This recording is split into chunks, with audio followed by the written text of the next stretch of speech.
পাঠিয়ে দিয়ে ওয়েট করে। আচ্ছা ঝামেলা ঝামেলা। কোথায় গেছিলে তুমি? কোথায় গেছিলে বলো? তোমার শ্বশুর তোমার শ্বশুর মশাই অগ্নিজিৎ সে তো অনেক আগে ফিরে এসছে কোর্ট থেকে। তুমি কি করেছো কোর্টে? তো গীতা গীতা গীতা তোমাকে কতবার বোঝাবো, কতবার বলবো? গীতা শোনো, আরেকবার বলছি আমি, তুমি তুমি আর কার কার জন্য লড়বে?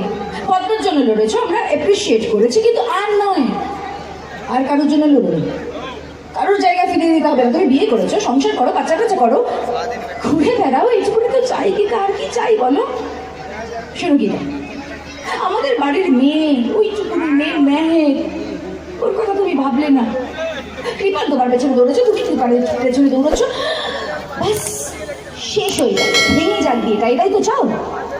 শোনো, আমার আমার আমার শাশুড়ি মা, আমার স্বামী, এই দুজন না তোমার তালে তাল মেলাচ্ছে, কিন্তু আমি এবারের বউ, আমি এবারের জন্য ভাববো, আমি এই বাড়ির জন্য আছি, থাকবো।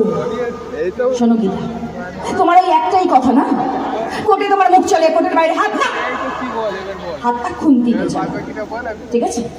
শোনো, তুমি যদি আমার কথা না শুনেছো তাহলে কিন্তু তোমাকে আর তোমার বোন গিনিকে এই বাড়ি থেকে বের করে দেবো।